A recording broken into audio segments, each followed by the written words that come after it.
Primos is a 2024 Disney animated series that, when the theme song for the show was posted online, was absolutely hated. In fact, saying that this show was hated before it got officially released is definitely the understatement of the world.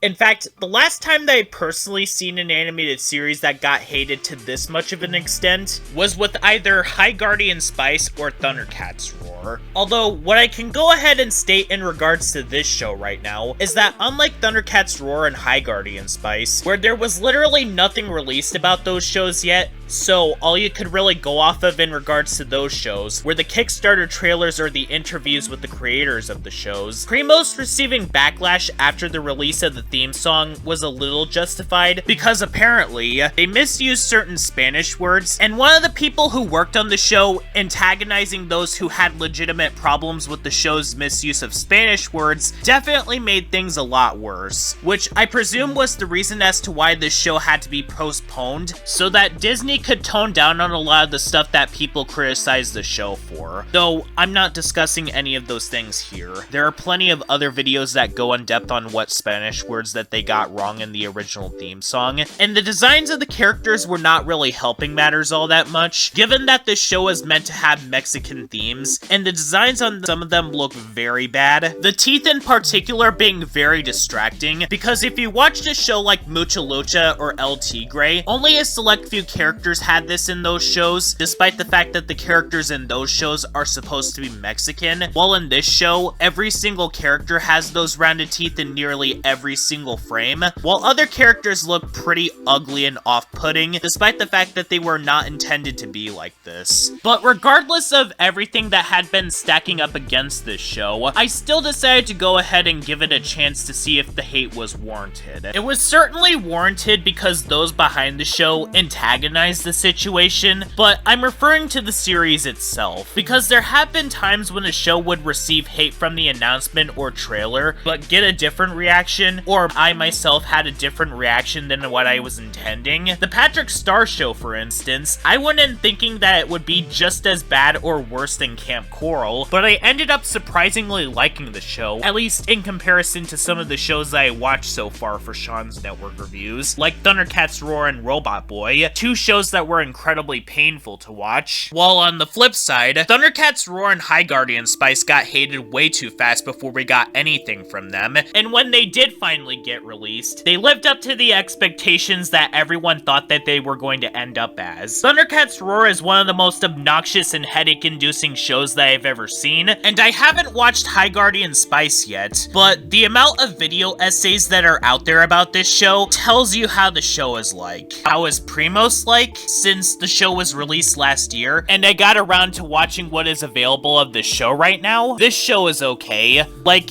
it's certainly not worse Disney animated show material. Disney have released much worse animated shows than this, and I don't know where this show would go in regards to my list of animated shows I reviewed so far, but Primos definitely does not live up to the hate that people have been giving it. Now, through my binge watching of the show in preparations for this review, I don't know if the theme song's problems carried into the series itself, since I'm not an expert when it comes to Spanish, but like what I did in my Thundercats Roar review, I'm going into this review judging this series by what they deliver to the audience through a non-Spanish speaking perspective. So, regarding the rest of the series outside of the Spanish stuff, one of the first things that I need to point out about this show right off the bat is that the premise of the series is pretty derivative. Tell me if this premise sounds familiar to you guys. Primos revolves around this young Latino girl named Tater. She had hopes that her summer would go over well, considering the fact that she had plans to look for her final form, which in other words, was her planning out what her future was like. But those plans end up getting interrupted when her many cousins come over for the entire summer. Yes, that's stated out loud in the first episode. But Tater wants some alone time and peace, despite how rambunctious her cousins are. Duck, dodge, push and shove, that's how we show our love. Yep, that's actually a pretty big elephant in the room in terms of the concept of both this show and what happens in each episode.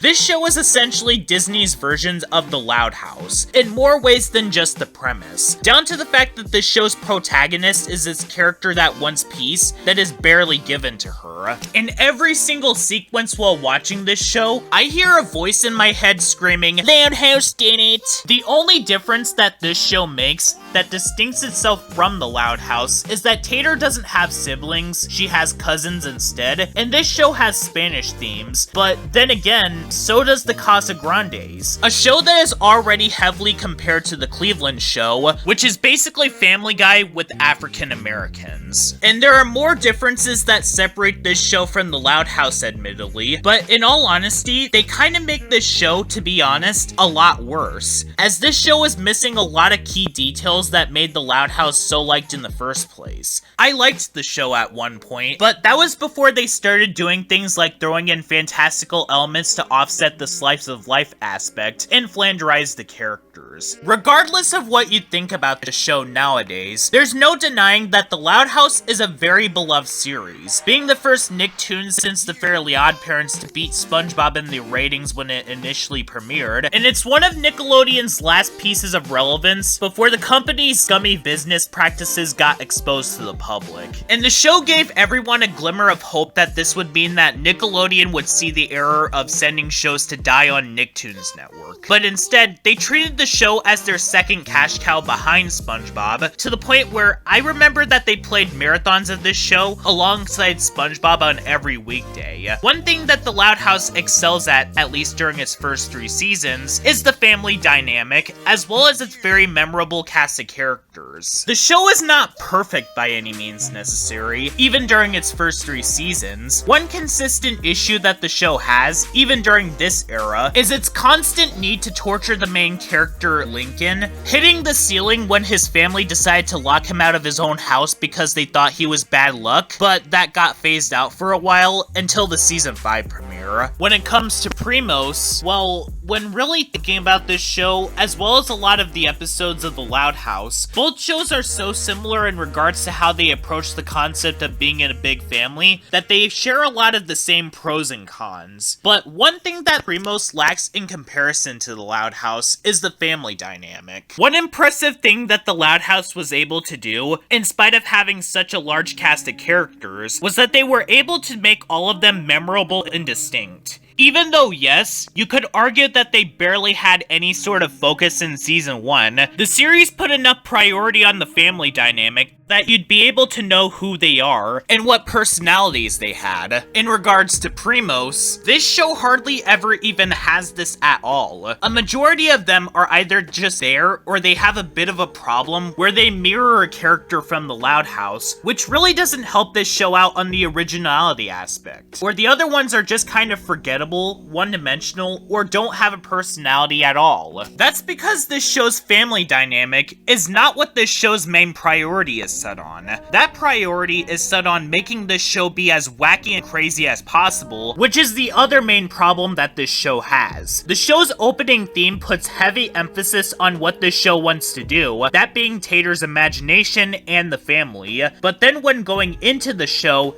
it completely loses its sense of direction immediately, basically sharing the exact same problems as the recent seasons of The Loud House, as well as The Boss Baby. The episode Summer of Hacienda Hills is entirely about this, offsetting the show to basically be another fantasy cartoon in the same vein as regular show, and it makes the characters suffer as a result of this, because most of Tater's cousins are not very memorable, because most of them are constantly shoved to the side most of the time, and those that don't are basically Loud House characters in another skin. I mean, Big Nacho Ramirez is an original character made for this show, but his only character is that he's super macho and he gets a girlfriend in a later episode. Cousin Bud Humphrey is the nature guy that speaks in a very soft voice, Scooter Perez, is so shoved to the side that I forget that he's supposed to be one of Tater's cousins. Cha-Cha Ramirez is basically a gender flip version of Donnie from the Wild Thornberries. Nachito Ramirez is a literal yes man.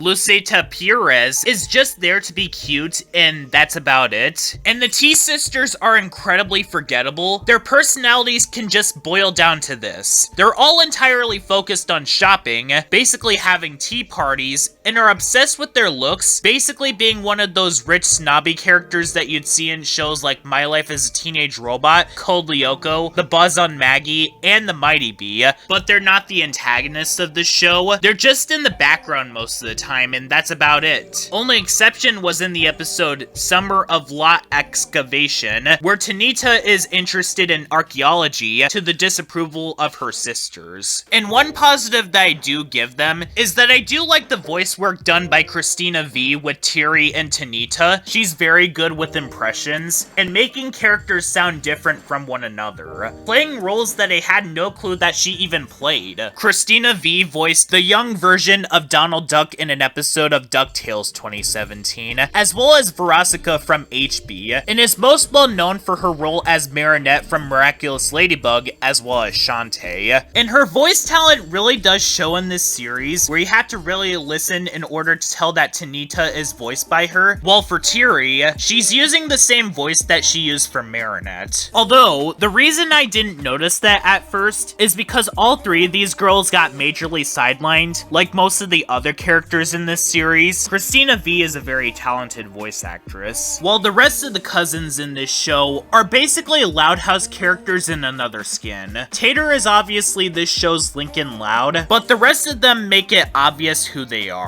Lita Perez is the Luna Loud rock star, Gordita Humphrey is the Lisa Loud scientist, and Lot Lot Ramirez is the Lucy Loud goth girl. And they don't really do anything new with these characters to really distinct themselves from their Loud House counterparts. They essentially serve the exact same purpose that the Loud House characters did, especially Gordita and Lot Lot. Gordita has to learn about what the purpose of feeling emotions other than loving scientists are, or what having fun is in the episodes Summer of Cuerdos and Summer of Lost Bots. And Lot Lot is entirely focused on goth stuff, and that's really about it. Though, the character that I really want to home in on for this particular review is Tater's sister, Nellie Ramirez Humphrey. I really do not like her. It's not that she's downright insufferable, though her negative attitude towards Tater does get exhausting to watch after a while. She's definitely not 2020 Lino, Rudy, Ollie Allen, or Gus Turner. No, my problem that I have with Nellie in this show is that she's almost entirely pointless, and that you can literally write her out of the series and absolutely nothing would change. And in all honesty, I think that the series would have been much better without it, because literally every single sequence of this show, she's either smack-talking her sister, or she's smack-talking one of Tater's cousins. Wow, it's like you both think I'm nothing but a supporting role to aid your character development. Real protagonist, out! She doesn't have anything meaningful to say when she does this, and this doesn't make her an interesting character. She's just mean for the purpose of being mean in a lot of these sequences. Getting up to a certain point where while watching the show, I'm just thinking to myself, why are you even in this show? Seriously, she serves that little to the series to the point where I wouldn't be surprised if this show eventually got a second season and they just wrote her out completely. Similar to the second season of Space Goofs, where they completely took out Stereo Manavisi out of the series entirely. Her only purpose in this show seems to be tormenting Tater a lot more than her cousins do to her on a daily basis. The literal intro of the series shows her attempting to read through Tater's diary, and it really does show how little she contributes to the series when she almost completely vanishes after episode 6 and doesn't pop up again until episode 14. And when she does pop back up, I almost wish that she stayed vanished, because in Summer of Imitator, she basically takes things way too far by flat out tormenting Tater because she's jealous. She's petty and jealous, and because of this, she essentially decides to not only embarrass Tater in front of a crowd of people by reading her diary, something that post-movie SpongeBob of all things knows how to condemn better than this episode, and she also attempts to destroy her diary as well. And worse than that is that she just stops becoming important after this episode. The rest of the characters are not worth bringing up because, well, most of the cousins' parents are barely even present, and most of the Humphreys also take a major backseat as well, to the point where Lynn Loud Sr. and Rita Loud from the Loud House were more utilized than these parents, even during the first season where they didn't show their faces. But moving on from the concept of the show, how is the overall content? Well, it kind of fluctuates in quality, depending on the particular episode, to the point where the earlier episodes are far more noticeable than the later ones. The pilot episode of the show, The Summer of Tater and Summer of Primos, is absolutely terrible. Like, if I were to do a list of the worst pilot episodes of shows that I don't find bad, the pilot episode of Primos would most definitely make it onto that list. Would it beat out the pilot episode of Eek the Cat? Most definitely not, because at least this pilot episode represents what this show would end up doing, that being the fact that Tater's cousins are staying for the summer, whereas with the pilot episode of Eek the Cat, it completely misrepresents what the show would end up doing later on, but this one is absolutely close. One major issue that the episodes have in common is that they both make the shows look very bad right out the gate. Because unlike in the Loud House, where Lincoln has always lived like this, and he at least had his own personal space, since that house was made for 11 kids in mind, Tater is visibly uncomfortable in this first episode. And after an entire episode filled with Tater suffering, the ending where everything gets solved through a board game feels so hollow and unsatisfying, almost as if they reached writer's block and had to think of something for the ending and in a quick manner as well. And the next two episodes after that are not much better. The best way to sum up the early episodes of this show is that the episodes would often take you through a roller coaster of emotions before hitting you with an emotional ending, which still leaves a sour taste in your mouth after going through an entire episode of frustration, only to hit you with an ending where they suddenly show the family bonding aspect out of nowhere. The episode Summer of Lil Tater Otera is a good example of this, where Tater wants the other volumes of this novel series named Romancemorphs, which, in the context of this episode, is heavily implied to be for adults. Basically, this show's equivalent of Lonely Space Vixens from Rugrats. But her mom won't let her get them, unless she gets rid of a few of her own books. So, she hands down her books to her younger cousins, but her younger cousins don't know how to read the books, so they end up destroying the pages instead. Most of the episode is borderline frustrating for most of it, until the ending comes around. And that's how some of these other episodes are like, to be honest, such as Summer of Wahazores, which is just kind of frustrating for the majority of it, before hitting us with the sudden heartbreaker moment with Tater's mom, before picking itself back up. But as usual for any series, the show does take a few episodes before it settles in. Specifically after the third episode, the show does start to get slightly better, because after episode 3, the show drops the Tater torture angle for the most part. But even then, without that aspect of the series, it then proceeds to showcase another issue that I have with this show. Primos gets pretty inconsistent at times, sometimes reminding me of a specific issue that I had with the show like Ollie's Pack. Much like that show, Primos feels very directionless a lot of the time, as it's unsure of whether or not it wants to be an episodic comedy or a show that wants to progress with time, leading the show to feel as if it wants to have its cake and eat it too, so they just haphazardly mix the two together without understanding the consequences of this. One episode could have Tater being loved and adored by her cousins, other episodes could have them acting like they hate her, others could have Tater loving all the attention she gets, others she just wants to get away from them and focus on her final form for the summer. And all of this combined homes in on another problem that the Loud House did so much better than this show does. For the most part, the Loud House is a show that you could consider in the middle between story and slice of life comedy. Not as comedy driven as either SpongeBob, Rocko's Modern Life, or Ren and Stimpy, nor as story-driven as Danny Phantom, Avatar, or TMNT 2012, but it's a show that never really had a specific goal. Time passed between episodes, and we don't know how much time passed exactly, but The Loud House, at its core, was a show that didn't really take place in a specific time frame.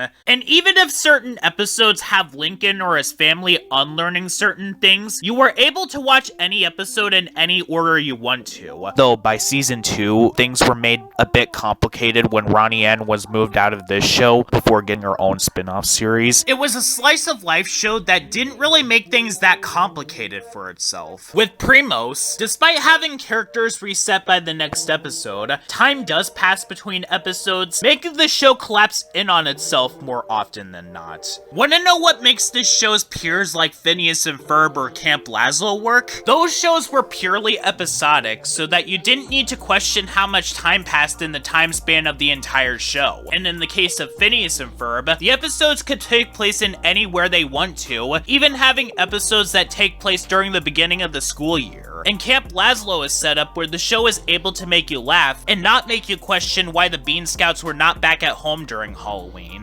Primos feels like it wants to do this, but also wants to be a Gravity Falls or Owl House where time passes, but it's very inconsistent a lot of the time. Going back to pointing out other shows that do this better real quick, Wander Over Yonder and OKKO Let's Be Heroes are able to do this better because their characters do grow episode by episode, meanwhile having certain episodes that you could jump into at any time, at least after watching through the entirety of the series, of course. But Primos seems to not have this in mind either, at least at the moment, given that, again, the show only has 19 episodes at the moment. So we'll just have to wait and see if the show does get any better.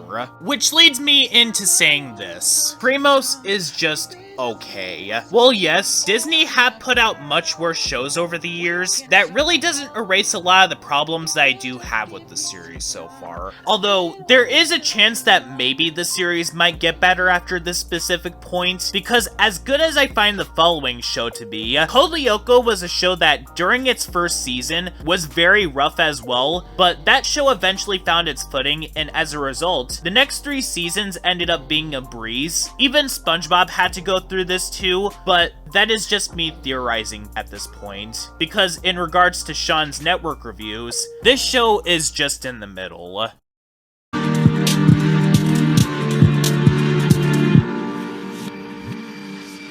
Everything